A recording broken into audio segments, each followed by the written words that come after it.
नमो विष्णुपदाय कृष्णपृष्ठाय श्रीमते भक्तिवेदांत स्वामिति नामिने नमः सारस्वती देवे गौरवाणी प्रचारिणे निर्विशेष शून्यवादी पाश्चात्यारिणे जय श्री कृष्ण चैतन्य प्रभु नित्यानंद वैद्य गदाधर शिवासादि गौर भक्त वृंद हरे Krishna Krishna Krishna Hare Hare Hare Ram Ram Ram Hare Hare.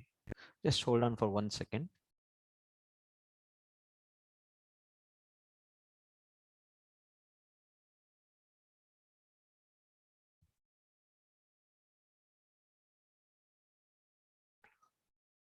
Okay, so thank you all very much for joining today's session. So as promised, we will start the first chapter of Bhagavad Gita today. So last 3 weeks, we had just seen some introduction. First we discussed on this theme of how do we approach the commentaries by other acharyas, what should be our mood, what are the pitfalls, and how do we understand the commentaries and things like that. Because primarily we are going to discuss Shila, not primarily, we are only going to discuss the commentary by Srila Vishwanath Chakravarti Thakur, which is a short commentary, not a very elaborate one, but very sweet commentary, which essentially presents all the Gaudiya Vaishnava conclusions at one place. So that way it's very wonderful. So, and then after that we discussed the introduction by Srila Vishwanath Chakravarti Thakur to Bhagavad Gita. So now we will start with the first chapter, and as we discussed over the WhatsApp group,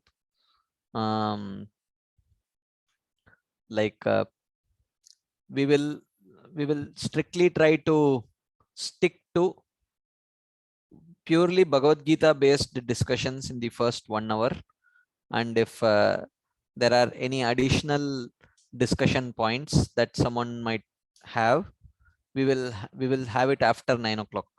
So now once 9 o'clock we complete our Bhagavad Gita discussion, then we will start with those questions. I'm sure Shamli Mataji told that we might have questions based on or probably she herself has questions based on something that we discussed, and I also sent about the art of quoting authoritatively, some few quotes and lectures by Srila Prabhupada where he speaks about quoting from the Shastras, and also few things like that, maybe about Mahabharata and things like that. So those questions which are not directly connected to the topic that we are discussing, we will postpone it to 9 o'clock. Not that I don't want to take those questions, but at least let's have the satisfaction of covering some portions. And even though I had mentioned that 8 to 8:40 I will speak, and after that we will take questions, but I mean, let's not follow that protocol. But we'll strictly discuss Bhagavad Gita only from 8 to 9. But as and when you get some queries which are directly connected to the topic that we are discussing, you can ask in between also. So you don't have to wait till 8:40 to ask those questions. Anytime you can just either unmute yourself and you can ask the question, or you can raise your hands and then ask the questions. Whatever you feel comfortable, we will try to do that. But we will not, you don't have to wait till 8:40 to ask the question. As and when the question comes, you can please ask, no problem. So with that brief prelude, let's start today's discussion, and please feel free to stop me in between if you have anything to share, add, ask, whatever. Okay, so the first chapter is titled Observing the Armies on the Battlefield of Kurukshetra. And actually these chapters chapter titles actually varies from Acharya to Acharya. It is not like fixed. The chapter titling is not given by Krishna for sure.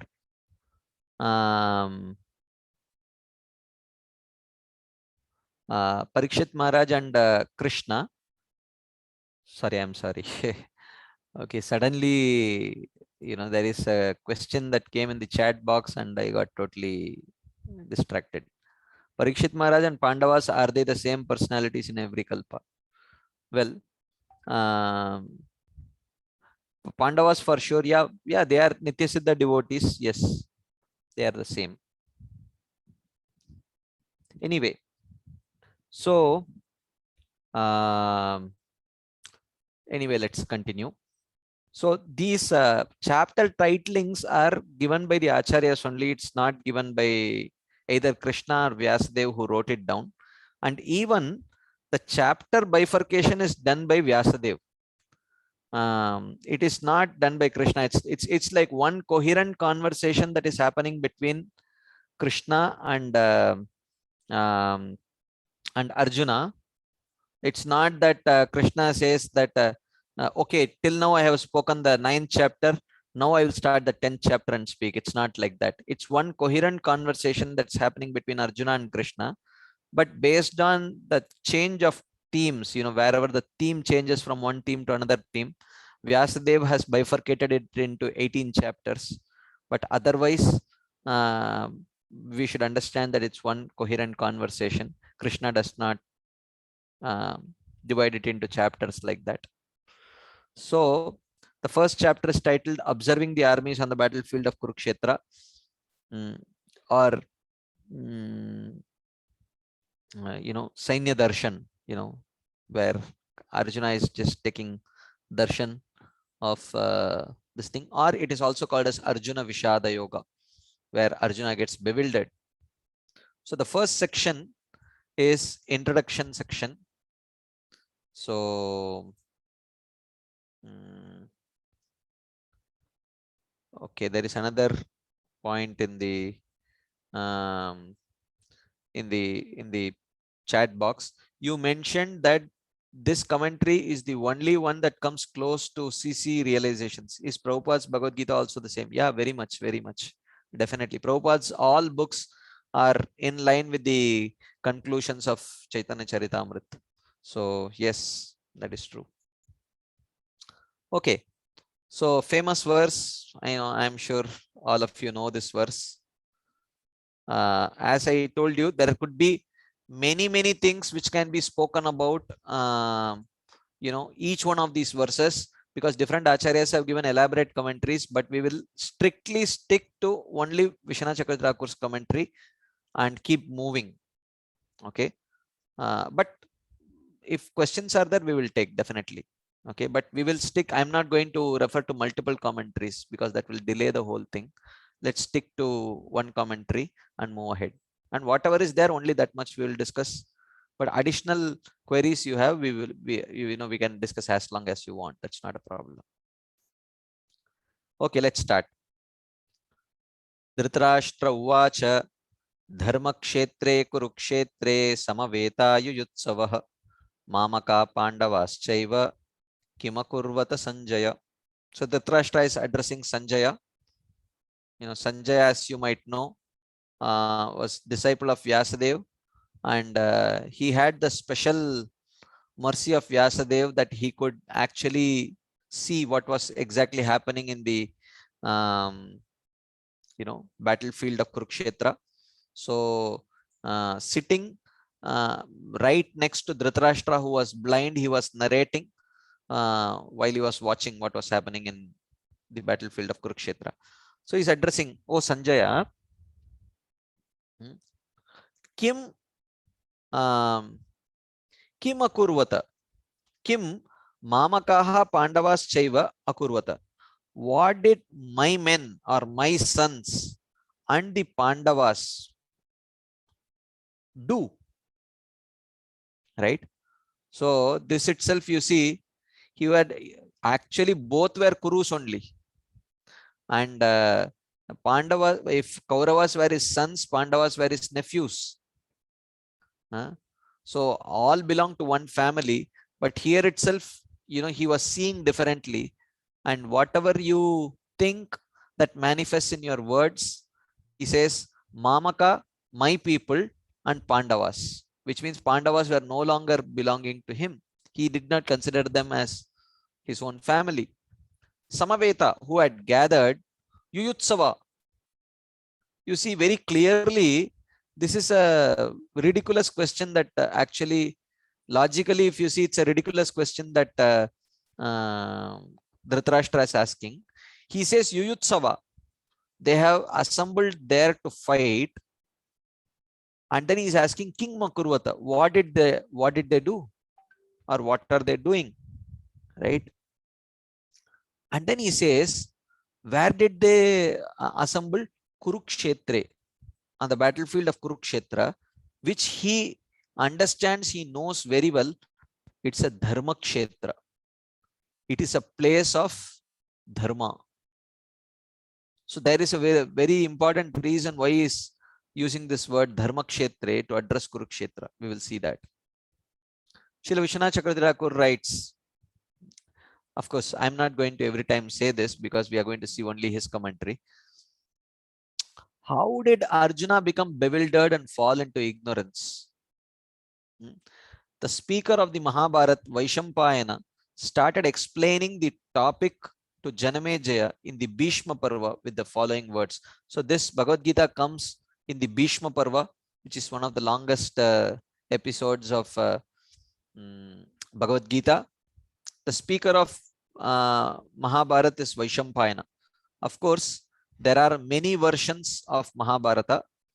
The popularly available version is what Vaishampayana spoke to Janamejaya, the son of Parikshit Maharaj. But there is another Mahabharata which was spoken by Jaimini Rishi to the same Janamejaya. Okay, so whereas this Vaishampayana's narration to Janamejaya is actually an out and out Dharma Shastra, which with instructions about Dharma or Varnashrama Dharma, okay, meant for Karma Yogis.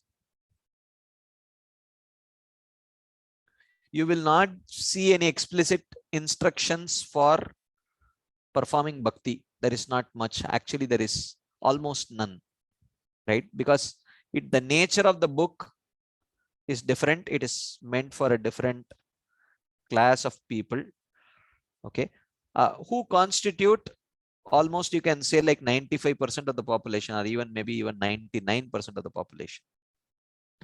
But Jaimini's Mahabharata is a pure devotional literature.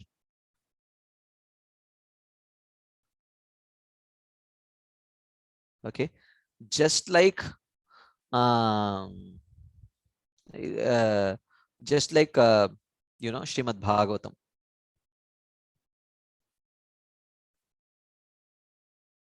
In Brihad Bhagavatamrita, which is also a corollary to Jaimini's Mahabharata. Same Jaimini Rishi speaks to Janamejaya,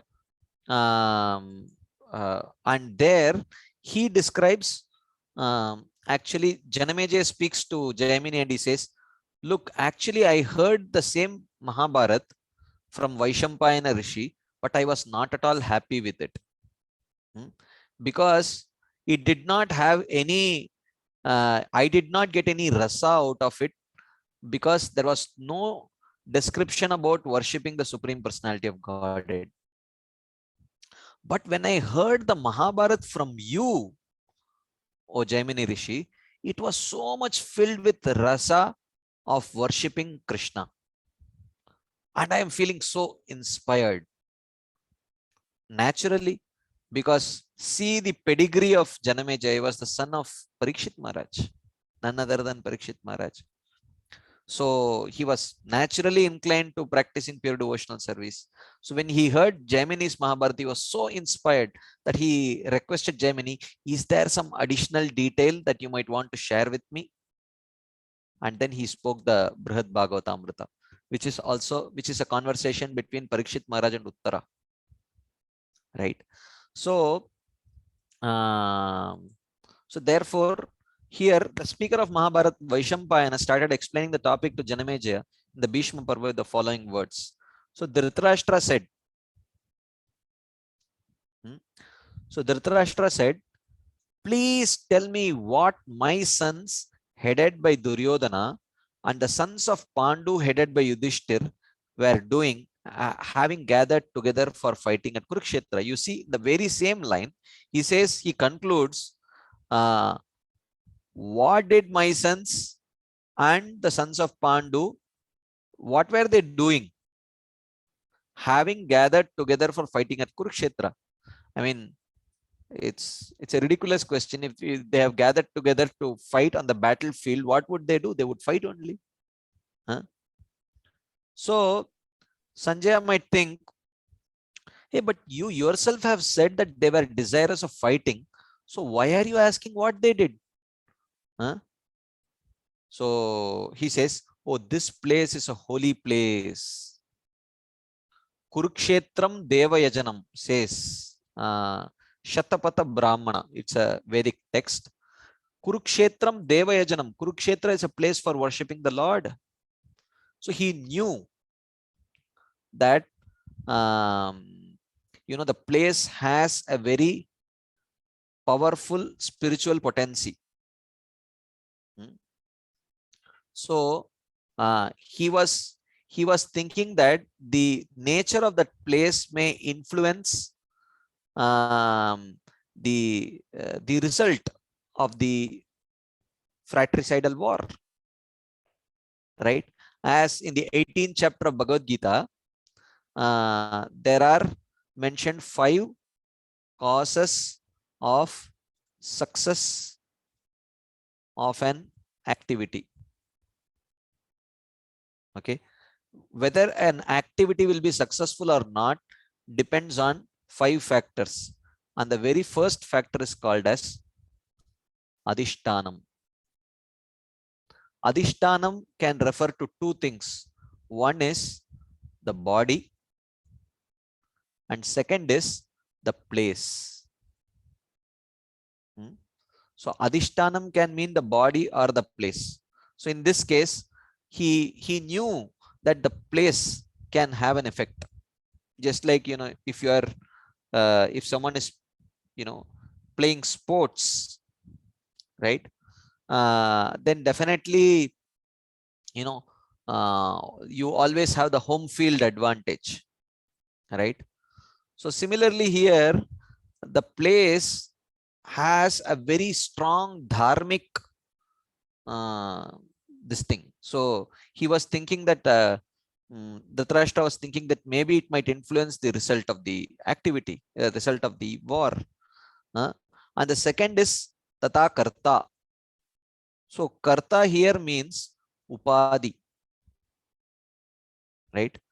What is the Upadhi or the designation that you carry while performing that activity? Like, say, for example, if someone thinks that, one may have a body which is very properly built for being an athlete, for being an athlete, but the person himself may think that, oh, I am a studious person and I like to study. If that is the upadhi he carries, even though he may have a body which is perfectly suited to become a very star athlete, but because he does not carry that upadhi of being an athlete, he will not pursue it. If he does not pursue it, then he will not be successful in it. Okay, so karta means karta bhav. That is also an important factor. And then the third is karanam. Karanam means the senses. One should have properly endowed senses to accomplish that particular act. Like say, for example, if you have to be a neurosurgeon, you know, you should have, I mean, I'm just presuming, or if you have to be a cardio surgeon or whatever, you know, you have to have very, you know, fingers which are very deft and have the ability to do very fine things. You know, my fingers are extremely gross. You know, I can't even, you know, I find it very difficult to even, you know, thread a needle. You know, you know, it's too subtle for me. You know, I can do gross things, you know, subtle things with my hands is very difficult for me, you know, painting or anything like that. So you should have senses which are actually um, hmm, uh, yeah, endowed for that. And then there is karanam, adhishtanam tata karta karanam cha pratagvida vivijasta.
Hare Krishna. I'm sorry, I just poor internet connection, so I had issues. Okay, you can hear me now.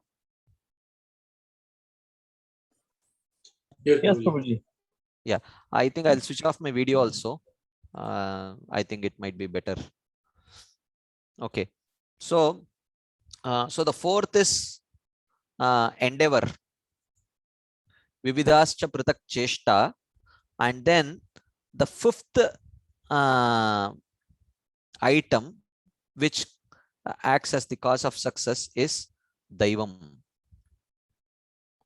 Daivam means you know, karma, our karma. So we talk about destiny. Is everything predestined? No, not everything is predestined actually, right?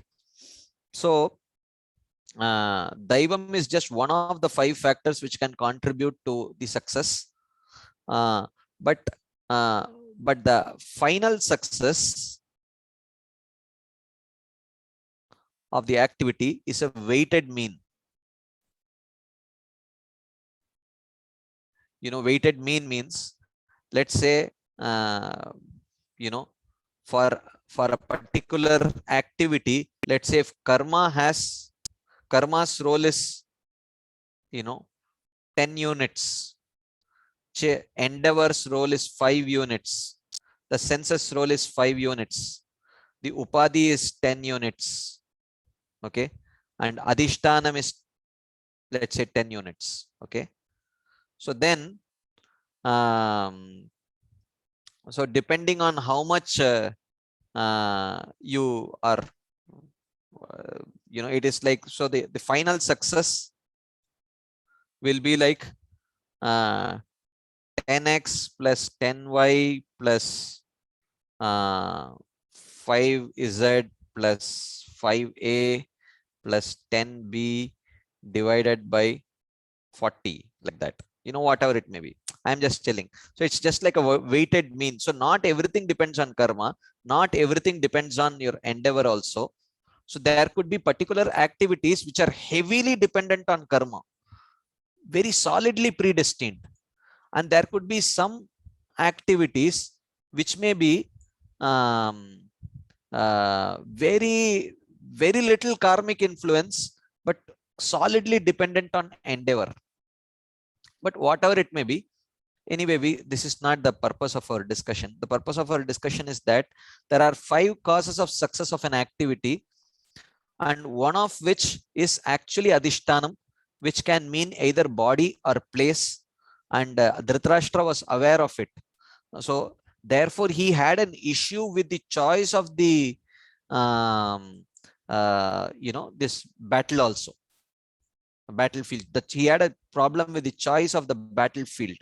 He was not very comfortable that Kurukshetra was chosen, because Kurukshetra is Dharma Kshetra and his sons were adharmic. I see some questions in the chat box. I'll take after we complete this purport. So after we complete this purport, I will pause for some discussion. So you can be ready with your questions if you have. So here Vishnu Jagadakur says, it is famous as a place which produces dharma.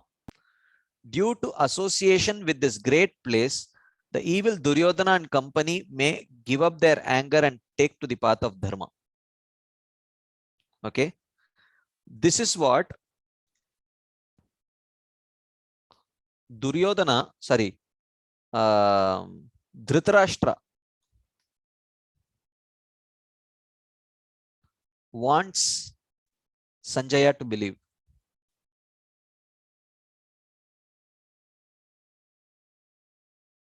He wants Sanjaya to believe that Dhritarashtra is wishing that the dharmic nature of Kurukshetra will have an effect on Duryodhana, so that he will give up his adharmic ways and he will become a dharmic person and stop this fight and maybe come to an amicable conclusion or amicable deal with the Pandavas.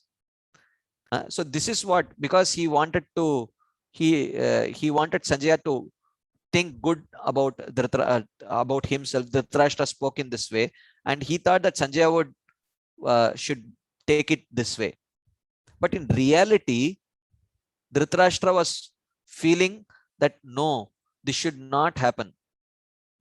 Like you see here, the Pandavas are naturally following dharma. Then both sides would have intelligence to see that they should not kill their own relatives and friends and negotiate peace. So this is what he wanted Sanjaya to believe, that Dhritarashtra really was a peace-loving person who really wanted this battle to stop, and he really wanted the nature of the dharmic place to have a positive influence on his sons. So externally he desired to show Sanjaya that he would be relieved if this were so, right? But internally, however, he found it hard to restrain his depression, for if there were a conciliation, then it would be difficult for his sons to claim the kingdom. He didn't want conciliation, he wanted war. Even though he knew that that would mean probably death of his sons, but still he wanted the war. Why he wanted it? Because he thought, as Bhishma, who is on our side, cannot be defeated by Arjuna, it is better that we fight. Let that happen. Because he thought, on the strength of Bhishma Dev's power, he believed that somehow they could win the battle. So why go for a conciliation like that? It was not suitable, however, to show such desires externally. But he didn't want to show such desires externally. So he was asking, Dharma Kshetre, Kurukshetre, as if wanting Sanjaya to believe that, oh, I would be so relieved if Duryodhana gives up this desire to fight and makes peace. But he really did not want that. There is a hidden meaning in the word Kshetra, in the phrase Dharma Kshetra. Why is it called as Dharma Kshetra? It could have been called as Dharma Bhumi or whatever. So Kshetra means field, where you grow grains. He says the field was a place for growing the grains of Dharma. Therefore, this is Dharma Kshetra. So Like you have a sugarcane field where you grow sugarcane, you have vegetable field where you grow vegetables, rice field where you grow rice. So this is dharma field, which is meant for growing the grains of dharma in the form of pious Yudhishthir, who was the very incarnation of dharma along with his supporters. So in a field of dharma, people like Dharmaraj, Yudhishthir would be grown. The field, a place for exerting oneself in the work of cultivating. So there needs to be a farmer who is doing farming on that field. That farmer is Krishna. The grain that he is going to grow are dharmic people like Yudhishthir Maharaj. So just like the farmer nourishes the grains by giving proper water, manure, and everything, the farmer Krishna will nourish the grains of dharma by encouraging people like Yudhishthir Maharaj. Okay. The field, a place for many projects like blocking irrigation, dikes, and watering, was the place where Krishna would assist Yudhishthir in many ways to establish the grains of dharma. Right. So, in order to grow that grain, in order to nourish those grains, there are many things that you do. Right. You plow the field, you sow the grains, then you make proper irrigation systems. Whatever kind of irrigation that you might want to do, you have to put manure and so many other things, that the farmer has to do. So Krishna was doing the same on the battlefield by assisting Yudhishthir and the Pandavas in various ways so that they can flourish. Okay. But at the same place, there is also in the field, the grains also grow and the weeds also grow, because the same nourishment that the grains are getting, the weeds will also get. So the weeds would also grow. Okay. And the weeds, so the weeds, the enemies of the grains in the form of Duryodhana and others also grew there, but they would be destroyed by Krishna. Just like the farmer would remove the weeds. So similarly, in the field of dharma, adharmic persons like Duryodhana are the weeds, and the farmer would naturally remove them. So that is the significance of the word kshetra that is used by Dhritarashtra here. Like that. So this is the explanation given by Srila Vishwanath Chakravarti Thakur about this first verse. This indicates very much the mentality of Dhritarashtra. So at this point, I'll take some discussion questions. So here it is mentioned, Lokanath Prabhu is asking that Jaimini is the propounder of Purva Mimamsa or Karma Mimamsa philosophy, which is actually in one sense like atheistic philosophy, almost atheistic philosophy. So how did he speak pure devotional service? Okay. So somehow this was discussed recently in one another session also. Actually, even for that matter, Shankaracharya is Lord Shiva himself, and Lord Shiva is the greatest of Vaishnavas, Vaishnavanam Yata Shambhu. But he spoke Mayavad, right? So why did he speak Mayavad? In order to delude materialistic people. See, actually, Buddha spoke atheism, direct atheism. He spoke atheism or Shunyavad. Okay. And he rejected the Vedas. Right. And then came Shankaracharya. He spoke almost covered Buddhism only. For all practical purposes, it was atheistic, but he re-established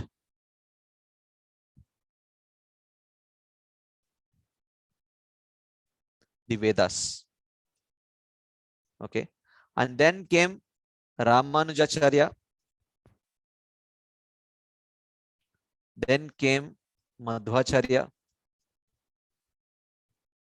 then came Chaitanya Mahaprabhu. Actually, if you see, Buddha, Shankaracharya, Ramanujacharya, Madhvacharya, Chaitanya Mahaprabhu, they are in the same mission only. That is how we should understand actually. Jiva Goswami describes this in his Tattva Sandarbha also, right? So actually Buddha, why did he reject the Vedas? Because in the name of Vedas, people were just killing animals and doing all kinds of nonsense. So he says, okay, only on the authority of Vedas you are doing all such nonsense.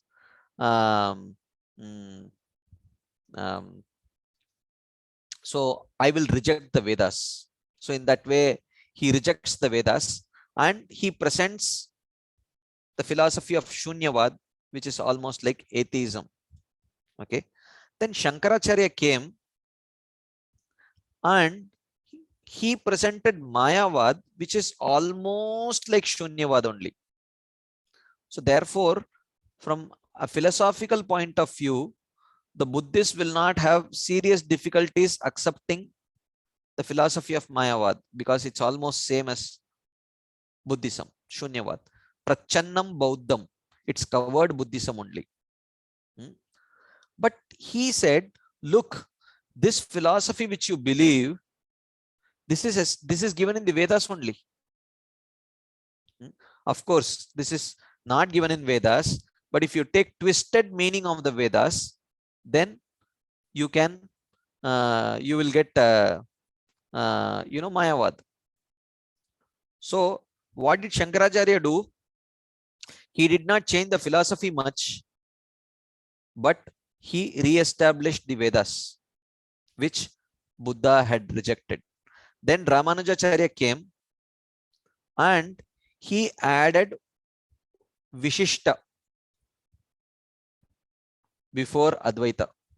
And he said, okay, essentially it is Advaita only, Ekam Brahma Dvitiya Nasti, but that Ekam Brahma, that one Brahman is actually not Nirvishesha Brahman, without any form, without any qualities. It's not that kind of Brahman, but this Brahman is actually has Vishesh. He has energies, he has form and all that. In that way, he sort of trimmed and changed and, sort of changed that whole, wherever mistakes were there in that Mayavad philosophy, he changed it actually. But it was not a very wholesale change, but wherever mistakes were there, he corrected. That's why if you see Ramanujacharya's commentary on the Vedanta Sutras, more than 50%, almost 70% of his commentary, I have not read, but I have heard about it. Almost 70% of the commentary, he repeats as it is what Shankaracharya's commentary is there, he repeats it because there is nothing wrong with that. Wherever Shankaracharya twisted it, there he changed it. And he established Vishishtadvaita. And by now, he has re-establishment of Vedas has already been done by Shankaracharya. Now, Ramanujacharya, what he did, he established personal form of Lord. Okay. Similarly, Madhvacharya also. And finally, Chaitanya Mahaprabhu came and established worship of Swayam Bhagavan Krishna.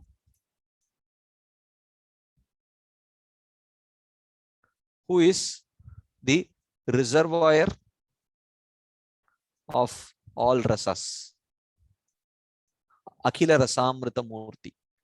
Okay. So in this way, if you see, they all were like, runners in a relay race, 4 into 100 meters relay, So one person takes the baton and runs the first 100 meters and then hands it down to the second person and then the third person, the fourth person, like that, like that. It's like one race which all of them are running, right? Like that. So therefore, Shankaracharya, even though he was Vaishnavanam Yata Shambhu, greatest of the Vaishnavas, he spoke Mayavad. Chaitanya Mahaprabhu in one sense, to eventually establish, uh, uh, you know, Vrindavan worship. That was the purpose. He wanted to do that. So, similarly, Jaimini also, he had, that kind of a purpose of gradually connecting people who are very karmically, even because Buddhism and Mayavad are out and out for very philosophical people, thinkers. But what about materialistic people who really want to enjoy? How to connect them to the Vedas? So he introduced Karmavad. But within heart, he was actually a pure devotee of the Lord. But this was all plan of the Lord and he was executing the plan. This is described in Brihad Bhagavatamrita actually. Is that okay, Lokanath Prabhu? Does it answer your question? Yes, Prabhuji, thank you. Hare Krishna. Okay, Vrajradhe Mataji, you had something to ask. Hare Krishna, Prabhuji. Yes, Mataji. Prabhuji, you said this Ramanujacharya, he established this Vishishta Advaita philosophy. And then Madhvacharya came and he established Dvaita philosophy, and Chaitanya Mahaprabhu established Dvaita Advaita philosophy. Yeah, So Achintya then Bheda Bhed. Achintya Bheda Bhed.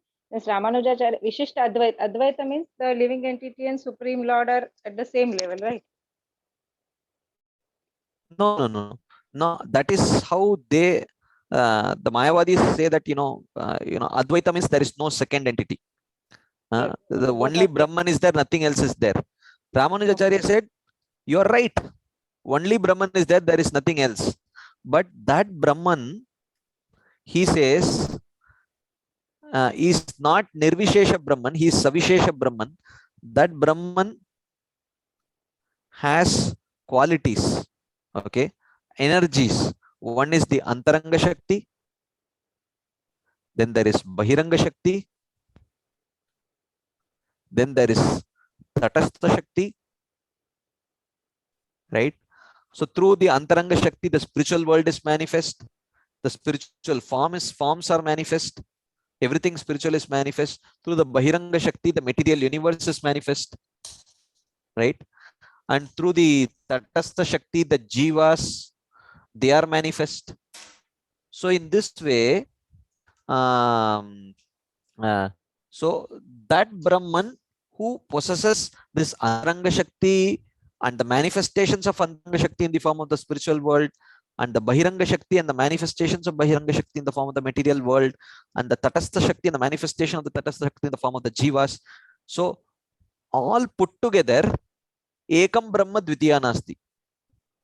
Apart from this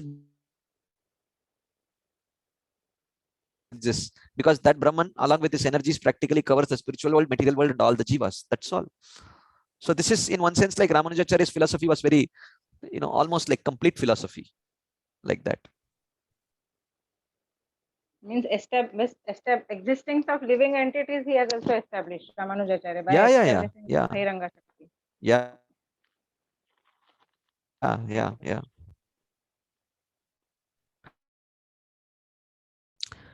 Anything else? Anyone would like to ask, or shall we move ahead? Any other questions? Okay. So if there are no further discussion points, let's move ahead to the next verse. So now Sanjay is going to answer the question asked by Dhritarashtra. Sanjay says, Sanjay Uvacha Drishtva tu Pandavyodam Duryodhanastada Acharyamupasanghamya Raja Vachanam Abravit. Drishtva Vyudam, seeing the military arrangement, Pandavanikam. Anikam means the military troops of the Pandavas, seeing the arrangement of the military troops of the Pandavas. Tada Raja Duryodhana. Duryodhana was not the Raja. But still he is addressed as Raja because he was an expert in political diplomacy. For that reason, he is addressed as Raja. even though he was not Raja actually. So Raja Duryodhanaha Acharyam Upasangamya, he approached his Acharya Dronacharya, Vachanam Abravit, and he spoke the following words.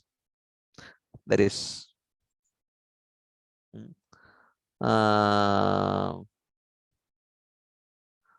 okay. There is a question asked here in the chat box.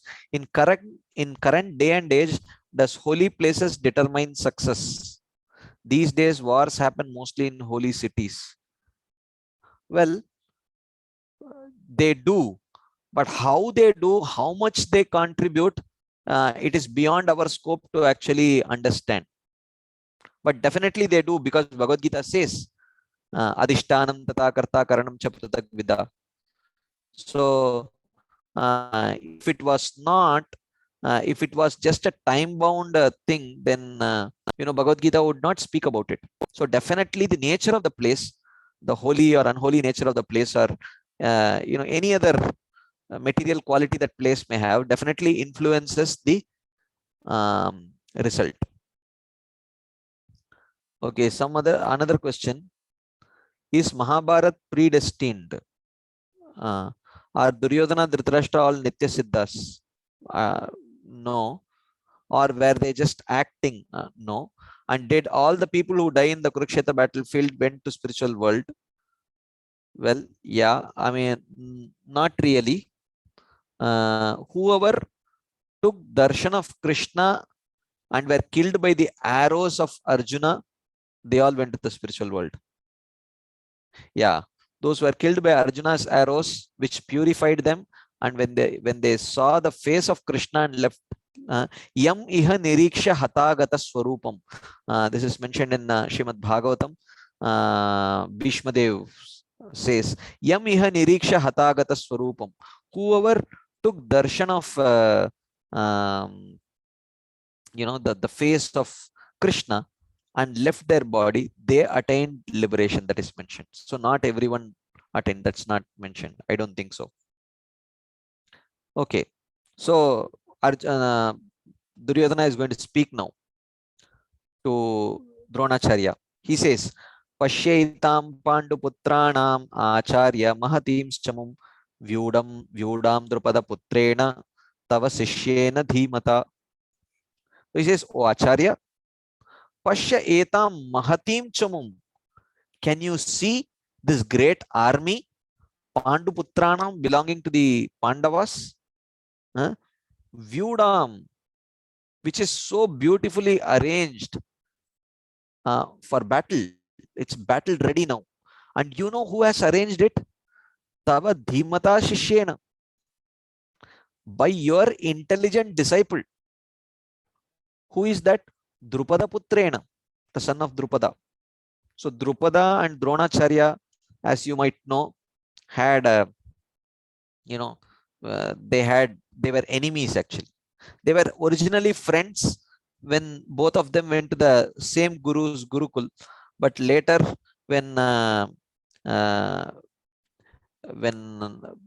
Drupada became the king and Drona was still a poor Brahmana, when he once visited Drupada to seek some help, Drupada insulted him like anything.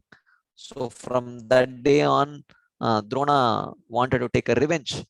So that way he trained the Pandavas, and the Pandavas defeated Drupada and took away the kingdom and like that.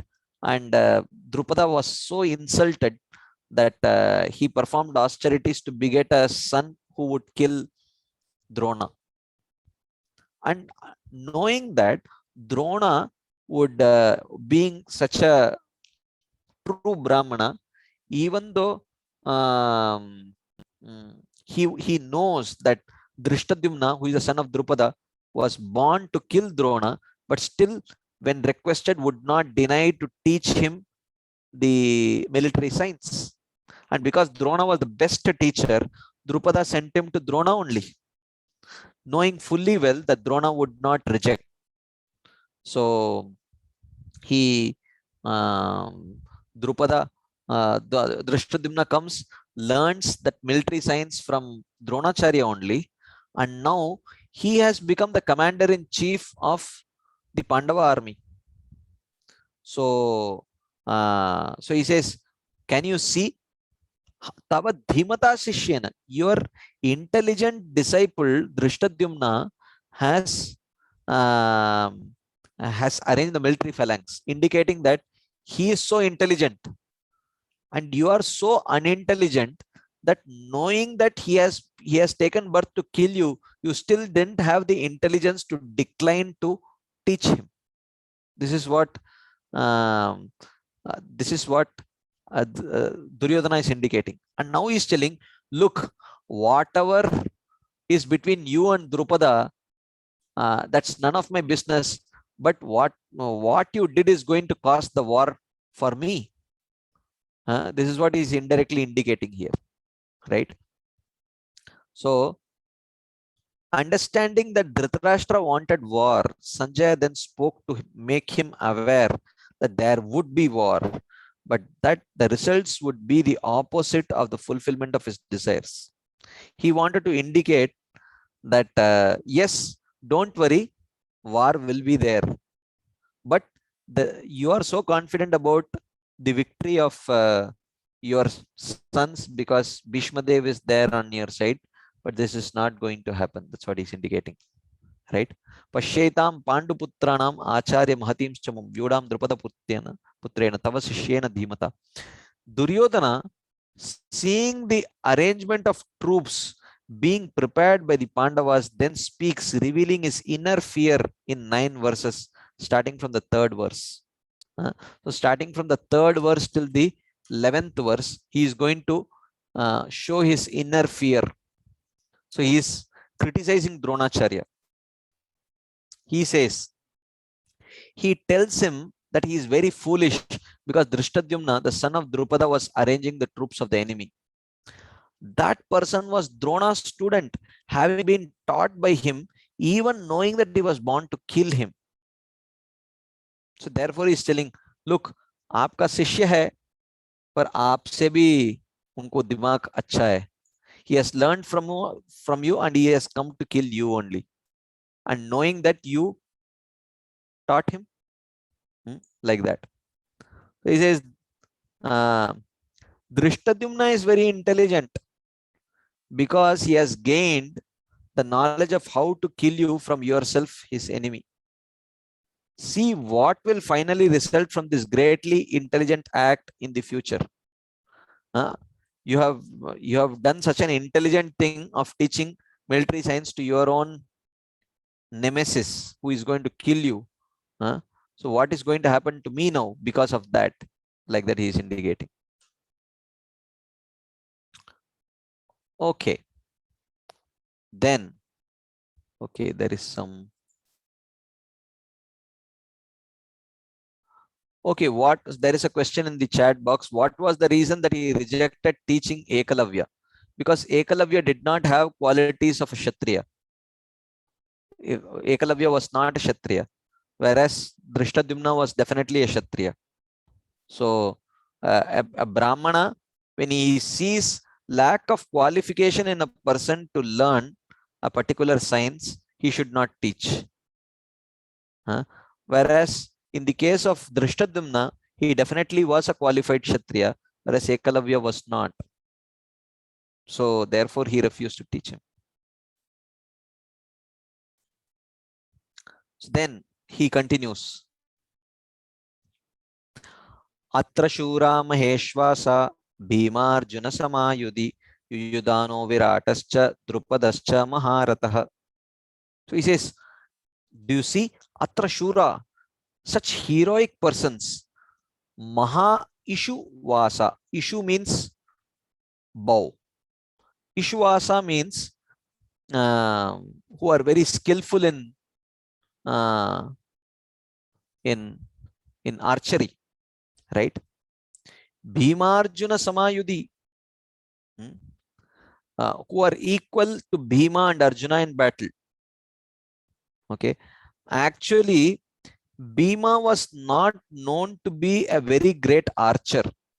Arjuna was for sure, but still he uses the name Bhima first because Duryodhana was really afraid of Bhima. And Duryodhana's greatest fear was Bhima, because both of them were experts in mace fighting. But you know, Duryodhana was, even though Duryodhana was more skillful, Bhima, he was always afraid of Bhima's power. He was mightily powerful, actually. And then he says, who are those brave men? Satyaki, Virata, and Drupada. Yuyudhano, Viratascha, Drupadascha, Maharata. So Satyaki is Yuyudhana is also called as Satyaki, or Satyaki is also called as Yuyudhana. And Drupada, he uses the name of the word Drupada also, because just to incite that anger in Dronacharya, because Drupada was the sworn enemy of Dronacharya. So just to incite that anger so that he will fight with a lot of intensity, he speaks like that. Then he continues. Drishtaketuschekitana Kashirajascha Viryavan Purujit Kuntibodascha Shaibhyascha Narapungavaha. Drishtaketu, here are Drishtaketu, Chekitana, Kashiraja, all of them are Viryavan.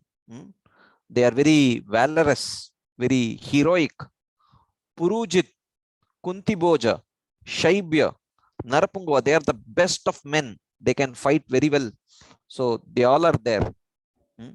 So he's just showing them, you see, their army is studded with so many stars, actually. He's basically expressing his own inner fear.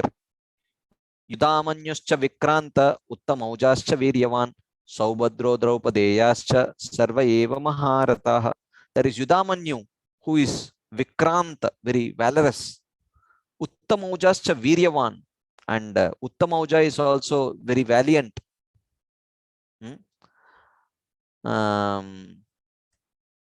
Then Saubhadro Draupadeyascha.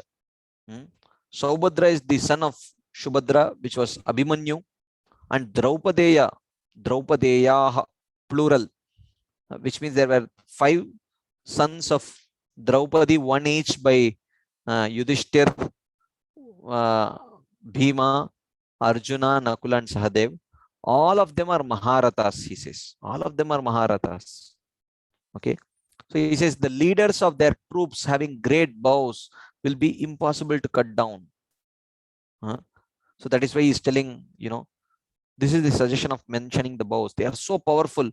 How are we going to defeat them? Yuyudhana is Satyaki. Saubhadra refers to Abhimanyu. Draupadeyaha refers to 5 sons of Pandavas by Draupadi, such as Prativindya, like that. So now he is telling who is a Maharati. So this is a verse from, wherever, I don't know, maybe this is Mahabharat. Yekodash Sahasrani Yodhayet Yastu Dhanvinam Shastra Shastra Pravinascha Maharata iti smritaha Tan Yodhayet Yastu Samprokto Atiratastu Saha Chaikena Yo Yudyet Tad Nyuno Ardharata smritaha.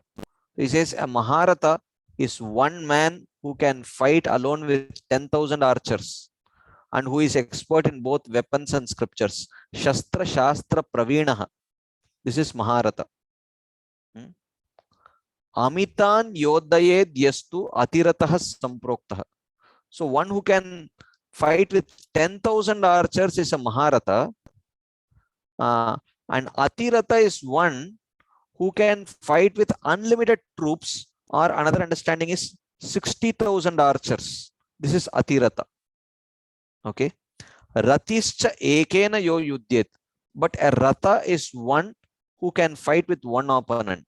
He's a Rati. Tad Nyuno Ardharata Smritaha. But one who cannot deal even with one opponent, he is an Ardharati. Like that. So he's talking that, all of them are Maharatis. Like that. Okay. It's time now. So now, if there are any quick questions in connection with the Bhagavad Gita, what we have seen today, maybe quickly we will take, and after that, if there are any further questions, we can discuss. If there are any topics that you might want to discuss, we can discuss that also. So the floor is open. You can please go ahead. Prabhuji, I have Yes, a question. Mhm. Just out of curiosity, because when we hear about Drishtadyumna fighting against Guru, and even the Pandavas are fighting against Guru, so according to Karma Yoga, this is wrong, right? But we, like, as in bhakti, we are taught that they are doing this because Krishna is instructed and they're pleasing Krishna or Guru. No. Whether even according to the Dharma Shastras, whether it is wrong or right, how do we know? We have not studied the Dharma Shastras. Fighting. Yeah, but Okay. I mean, we can't use logic here, right? What do the Dharma Shastras actually say? Because it is not so simple. So we tend to oversimplify things, but it's not so simple actually. There are many, normally one should not fight with one's guru, but under what circumstances one can fight with one's own guru, and what are the nitty-gritties? These are described in detail in the Dharma Shastras. Like, say, for example, even in Bhakti Shastras, the generic understanding is one should not disobey one's guru. But there are many other details under what circumstances one can disobey, what to speak of disobeying, under what circumstances one can reject one's guru. Such provisions are there. But the generic understanding is, yes, you should not disobey the guru's instructions, but there are much more other details to it. So even according to Dharma Shastra, we do not know for sure that so one should not fight with one's own guru under any circumstances, because this is one thing is definitely they had taken the side of adharma. So under such circumstances also, are they not supposed to fight with their own guru? Well, we do not know. Definitely, the Dharma Shastras would talk about it. Is that relevant, Yes. Mataji?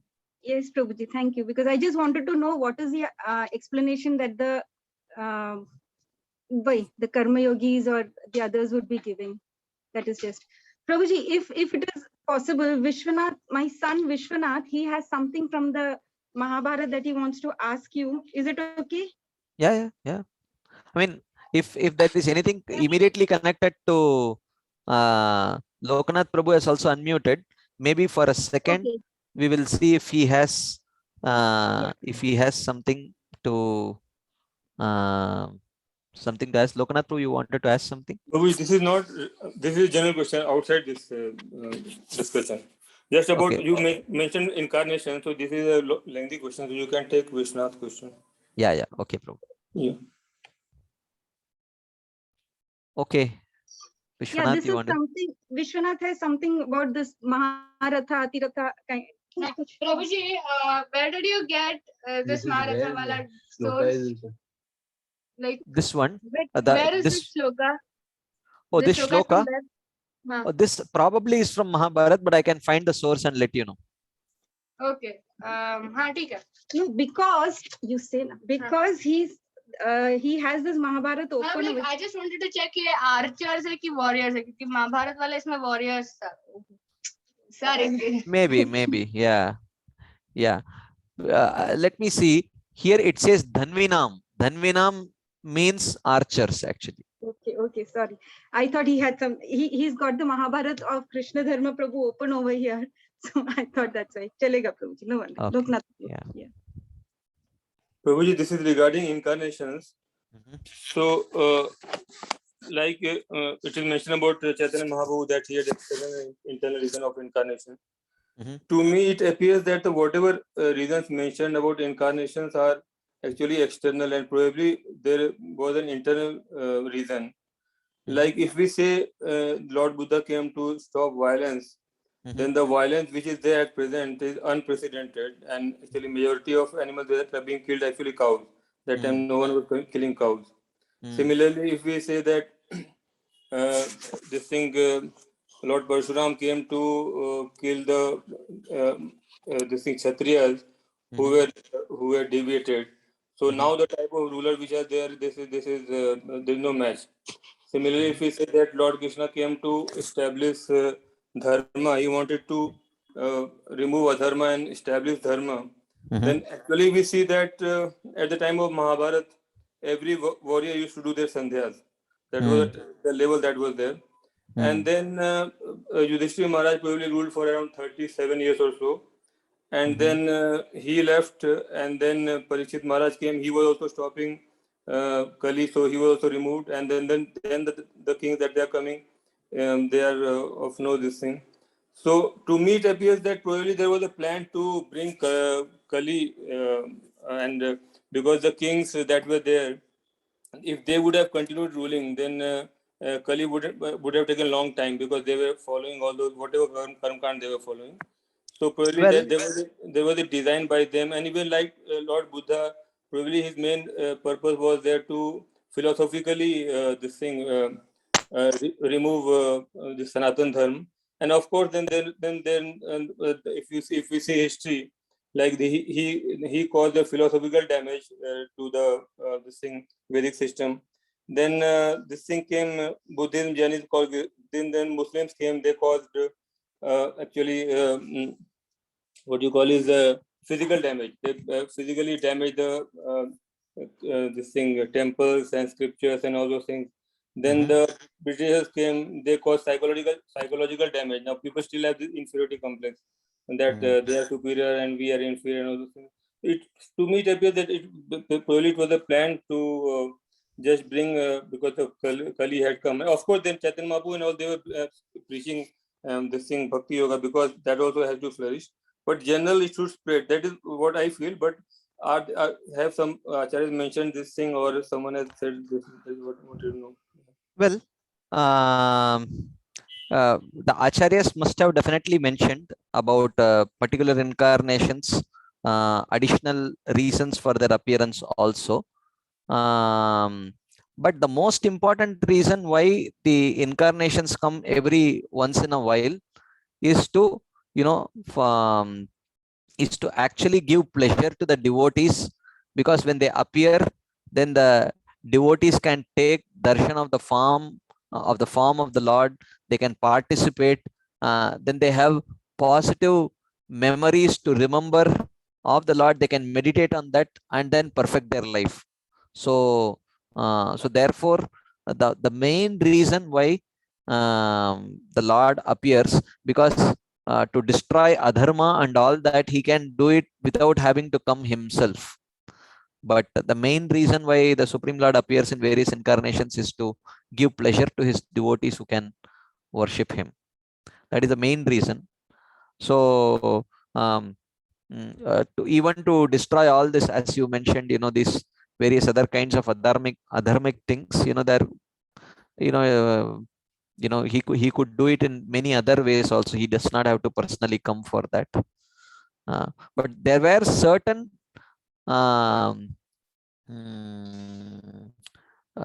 demons who are so powerful that they could not be killed by anyone else but Krishna, but the Supreme Personality of Godhead or his incarnations. So for those purposes, like for example, Hiranyakashipu, Hiranyaksha, or Ravana, Kumbhakarna, or Shishupal and Dantavakra, or Kamsa, they were, at least Shishupal and Dantavakra, all of them were actually Nityasiddhas. They were Jaya Vijaya. So no ordinary mortal is capable of killing them. So for that, personally the Lord has to come. So even the Lord's material energy cannot be used to kill them, actually, because Lord's material energy cannot have an effect on the Nitya Siddhas who had come in the form of demons, actually. So the Lord had to personally come. So multiple reasons. So there could be unlimited reasons which the Lord accomplishes through one appearance. So the Acharyas have explained at various places particular reasons for the appearance of different incarnations. And there is not one reason. Krishna accomplishes multiple purposes by one appearance, like that. Is that okay, bro? I was discussing like those who are Shaktiavish avatars, we don't much hear their pastimes, etc. We just like Lord Buddha and Lord Parshuram and all. But actually, we don't release much of their pastimes. So probably they were just sent, as I mentioned, because Lord Parshuram, it was because of him that the Kshatriyas, they went and settled to European countries, etc. And then they became dominant, and then they came and they controlled us, etc. So to me, it appears that probably there was a design. I don't know, but yeah. I mean, ultimately, everything happens according to a design only, definitely. But what that purpose is, that is revealed by the acharyas only. We cannot. Yeah, that is what I wanted to confirm with someone. Yeah. So I don't know personally what is the purpose. The acharyas have mentioned about the appearance of what is the design behind appearance of Parshuram and other such Shakti Avaisha avatars. But definitely it is mentioned in the Shastras, and the acharyas have commented on it. So even like if we see previous ages, so wherever there was disturbance in political, the sages would actively get involved. But when it came to Kali Yuga, then they would say ki they don't bother whatever is happening. Even when Britishers were there, Bhakti Saraswati Maharaj, although he was very popular, he said ki we should not get involved. Even to Prabhupada, he said ki the politics doesn't matter. So probably because it's Kali Yuga, so people say ki anyway, other externally is going to be hopeless only, but we have to preach. No, because Prabhupada's mission and Bhaktisiddhanta Thakur's mission, they were a pure devotional mission. So therefore they stuck to, not everyone was doing everything. So Bhaktisiddhanta Thakur was not that kind of a Brahmana. Bhaktisiddhanta Saraswati Thakur was an Acharya, not like Dronacharya. Dronacharya was an archery teacher, whereas Bhaktisiddhanta Saraswati Thakur was an Acharya to establish the Bhakti movement. So such an Acharya has nothing to do with politics. There are Brahmanas are of different categories. Even within Brahmanas, there are Karmanishta Brahmanas, there are Jnananishta Brahmanas, there are Yoganishta Brahmanas, and then there are pure Vaishnavas. So not all Brahmanas would have a say in the politics. It was only those who had Karmanishta who would actually involve themselves in guiding kings as to how they should rule. Whereas Bhaktisiddhanta Thakur was not that kind of a person. He was not that kind of a Brahmana. He had pure devotional faith. So he had nothing to do with involving himself in the politics and administration. So it is very naive to think that all Brahmanas were guiding the Kshatriyas with political administration. This is not true. Even within Brahmanas, there were various classes of Brahmanas. Only those who had Karmanishta or Karma Adhikar, they would actually guide the Kshatriyas in with political administration, like that. Okay, thank you, Guruji. Hare Krishna. Anything else? Any other discussion point? Anyone would like to ask? Nirmal Chandra Prabhu had sent a question on the chat, no? Okay, just 1 second. Let me check, Mataji.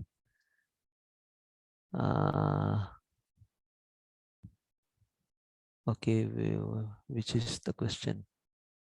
Okay, yeah. Krishna recommended Guna Karma Vibhagashah, but whole Mahabharata is Janma Karma Vibhagashah. Like Ekalavya and Ultimate Karna. Why? Well, how do we know that in Mahabharat it was not guna karma vibhagasha?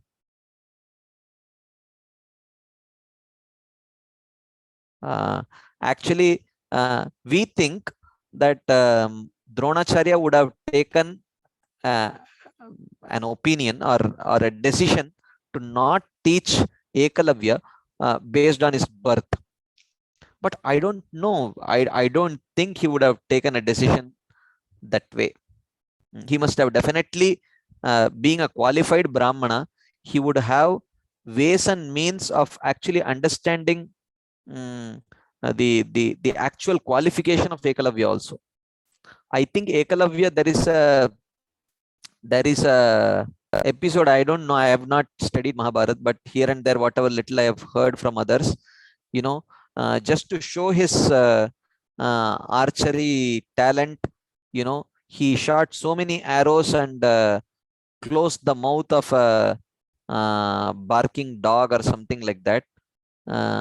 Even though that showed his archery skill, but in reality, I think a Kshatriya would not give so much trouble to an innocent animal which is not fit to be hunted or something like that. So these were, Dronacharya and others were not ordinary people. Just by looking at the physiognomy of of a person, just looking at that person's body and his face and the way he conducts himself, they could easily guess what his guna would be, whether he is qualified to be a Kshatriya or not. So, I mean, I would personally probably, I don't know for sure, but I am pretty sure that definitely it was not just based on birth. He would have definitely seen some qualities in Ekalavya which were not fit to be a Kshatriya. Prabhuji, can I say something? Yes, Prabhu, go ahead. Prabhuji, maybe also one of the reasons is that Eklavya belonged to a Nishada tribe, and historically that tribe was not very favorable to the kingdom of Hastinapur. So he came from that tribe, which if he was allowed to be groomed into a very nice archer, then it would pose a risk to the kingdom itself. Well, something like that. Maybe, yeah. I mean, if it is mentioned that way in Mahabharat, then that would be a reason. But I'm not very sure. I have not read Mahabharat, so I cannot comment on that.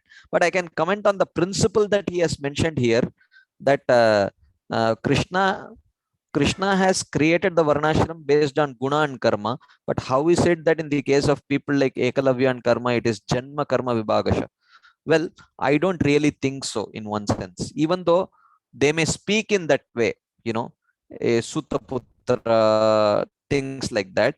But definitely they must have seen some qualities in them which were probably not fit to be, would make them fit to be a qualified Kshatriya. That is my understanding. Hare Krishna, Prabhuji. Hare Krishna, Mataji. In that way, Duryodhana was also not fit for that good Kshatriya qualities. No, he also tried to kill Bhima when in the childhood. So, but then still he was accepted. That's what, yeah. That is why for that we can have this discussion only if we have studied the Dharma Shastras, which actually talk about what are the guna and karma of a Kshatriya in detail. So otherwise we are just discussing something without having a proper knowledge. I have not personally studied the Dharma Shastras nor Mahabharat, so I cannot comment on this. But there must be some scriptures which discuss in detail what are the qualities. Mahabharat itself, I am sure, I think there are a lot of chapters which have instructions on dharma. Bhishma Dev speaks, Vidura speaks, and so many other such things that must have lot of details about Kshatriya Dharma and the qualities needed of a Kshatriya. So whether Duryodhana had or not, we have to see if some acharyas have commented on that. I don't know for sure. Prabhuji, Bhagavad Gita was spoken later on after Mahabharata Yuddha, and before that only Karna was rejected, and this Ekalavya was also rejected. So, and in Bhagavad, means like Nirmal Chand Prabhu is asking that on the basis of Gita, and in Bhagavad Gita, Krishna is saying Guna Karma Vibhagasha. So, oh, that's okay, but you know, he's mentioning it that way. But that was well known. It was not just because Krishna spoke in Bhagavad Gita. After that, it was Guna Karma Vibhagasha. Since the time, since time immemorial, whenever you know, the Varnashram system has been there, it has always been Guna Karma Vibhagasha only, the way it was created. So even though Bhagavad Gita was spoken a few days later, but it's not that only then everyone came to know, oh, it is based on Guna and Karma. It's not like that. It has always been like that. Because this is very burning issue while preaching. Actually, this comes in between always. Yeah, I mean, why did Dronacharya reject Ekalavya based on birth? That's what you're telling, right now, bro? Karna and Ekalavya, both. Yeah, both. it was definitely not. It would have definitely not been based on birth. This is my guess. Maybe if you ask someone like Govind Prabhu, he might give various reasons. You know, what are the qualities, the Kshatriya qualities which are not there in Ekalavya, which were not there in Karna. He might be able to tell, but definitely Dronacharya would not have made this decision, especially such a personality who was willing to teach the person who had taken, who would kill him.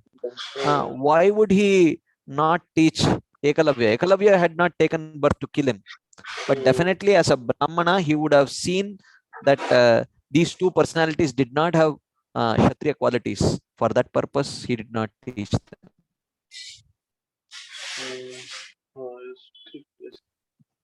Hare Krishna, Prabhuji. Yes, bro. Yes, bro. Shyamlal Prabhu, you can go ahead.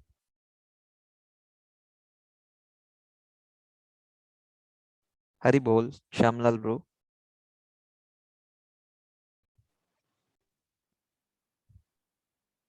Can you hear me? Yes, bro, I can hear you. Yeah. So, just as Nirmal Chandra Prabhu said, are there, it was like Janma Karma based on birth and Karma. I'm just thinking, not birth and Karma, Guna Karma. Okay. It is Guna Karma. Yeah. Yeah. So, are there any examples in the Mahabharata where somebody of a low birth was given training of being a Kshatriya or something like that, or being a Brahmana, even though there was somebody with low birth? So I'm asking this question because this comes up in preaching. Many people question. So how do we contradict them? Well, okay. So there is, I cannot quote from Mahabharata because as I told, you know, I have not studied it, but there is this Jabala Upanishad, which was spoken by Jabali Rishi, and this Jabali Rishi himself was, you know, the son of a prostitute, actually, Satyakama Jabali. When he approached a particular guru and requested, you know, that can you please accept me as your disciple, the guru asked, you know, who are you and who is your father? So he told that, I don't know who my father is. And of course, I'm simplifying the story, but there could be much more details. I mean, I'm sure the guru must not have decided purely based on this. He must have seen some character traits in him which were very favorable. And then he said, okay, you go and ask your mother and come. So he goes and asks his mother. Mother said, actually, honestly speaking, I don't know. So he comes and tells that I don't know. So somehow, based on this answer, and definitely the guru must have seen other character traits, and then he decided, yes, seeing your character, I can see that you must be a Brahmana only. So I will teach you. And he taught him, and he became a very big rishi, actually, Jabali Rishi. So this is a very famous story of Satyakam Jabali. And another thing is that in the traditional society, at least even till a few, maybe 100 years back, because the samskaras were followed very scrutinizingly. So the brahmanas would follow the samskaras of the brahmana varna, and the kshatriyas would do the same. So that way, the pedigree was very carefully protected.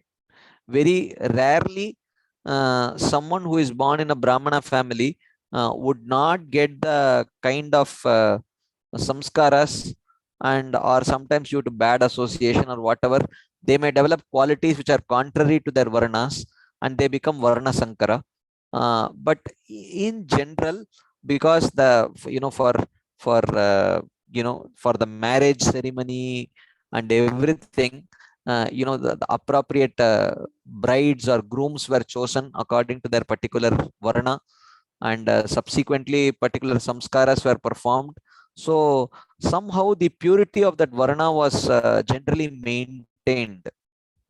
And so therefore it was very rare that so therefore a person born in a Brahmana family would get the Brahmanical samskaras, and he would develop Brahmanical qualities and end up doing Brahmanical karma only. So therefore, even though varna is not based on birth, but in most cases in a traditional Vedic society, the birth is a very reasonable indicator of one's varna. Very reasonable indicator of one's varna, generally. So, and even in the 7th canto of Bhagavatam, there are places where the verse itself says the dharma according to one's birth, and Prabhupada explains it as varnashrama dharma only. If you see the purport, in which, in this, for example, in the 7th canto, in the 3rd canto, there are 2-3 instances that I can recollect where the verse says dharma by birth, and Prabhupada in the purport explains full varnashrama dharma only. So even though varnashrama, therefore when Prabhupada says that varna is not based on birth, what it means is varna is not necessarily always based on birth. But in a traditional Vedic society, birth is a very reasonable indicator of one's varna. So it is like an RT-PCR test with like 95% success rate. So birth is like that. So birth is like an RT-PCR test with 95% success rate, you can say, in the traditional Vedic society. But now with the age progressing or degrading more and more, with no one actually in a no traditional Vedic samskaras are followed mostly by most people. So therefore, it has it's not a very reasonable indicator actually. Yes, this is rational actually. And it must be one of the biggest cause for Mahabharata. In fact, Karna was rejected on his birth, and the things took in wrong direction. That's why Krishna had to lead towards the world war that time. Yes. This may be like this became the ritual that everyone who has born in the family of Kshatriya, so 100% are Kshatriyas. This became ritual, and they were following this ritual. And out of that ritual, the things took in a wrong direction. That Karna felt humiliated, and factually he was actually Kshatriya, but he felt humiliated, and Yeah. then the thing started wrongly. Yeah, this Quite is possible. yeah. Hare Krishna, Prabhuji. Yes, Mataji. Yes, Prabhuji, my sister, she wants to share something she heard from Govind Prabhu about why Duryodhana was accepted Yeah. by Dronacharya. Yeah. Hare Krishna. Hare Dandavat. Krishna. Dandavat. Actually, there are so many lectures by Govind Prabhu. So I heard in one of the lecture that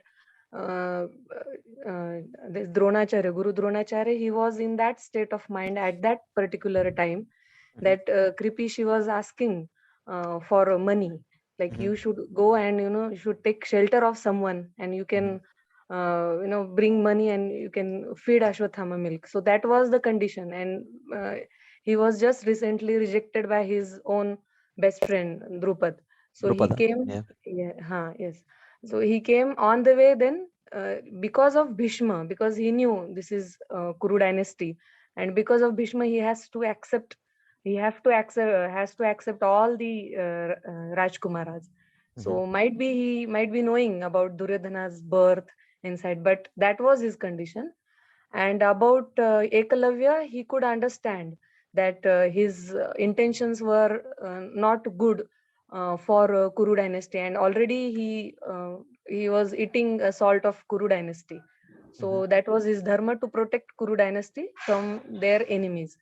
So it was not about casteism, it was about political, it's about political reason. Okay, so there was political reason why he did not accept. Okay, yeah. Prabhuji, can I ask? Yes, Mataji. So, Prabhuji, you had mentioned earlier that Mahabharata is not a part of the Bhakti Shastra, right? Not completely Bhakti, it's more of a Dharma Shastra. So you also explained Ramanuja and Madhvacharya, and we've always assumed that they have always, they have propagated Bhakti, right? So, but in the Madhvacharya, like Mahabharata is greatly, so what does he say in the Mahabharata in such a way that Bhakti part comes out there? Yeah, we will take up this question, Mataji. It's 9:34 right now, but I think next Friday at 9 o'clock we can start with this question, and maybe connected questions we can take next Friday. Is that okay, Mataji? Yes, Prabhuji, no problem. Yeah, because Thank you. it's So thank you all very much for your patient listening and participation. So next Friday we will continue with our Bhagavad Gita, and at 9 o'clock we will take assorted questions like this, and we will discuss. Srila Prabhupada ki jai, Srila Vishwanath Chakravarti Thakur Pad ki jai, Srimad Bhagavad Gita ki jai. Vancha kalpatarubhyascha kripa sindhubhyev cha patitanam pavanebhyo vaishnavebhyo namo namah. Hare Krishna. Hare Krishna. Hare Krishna.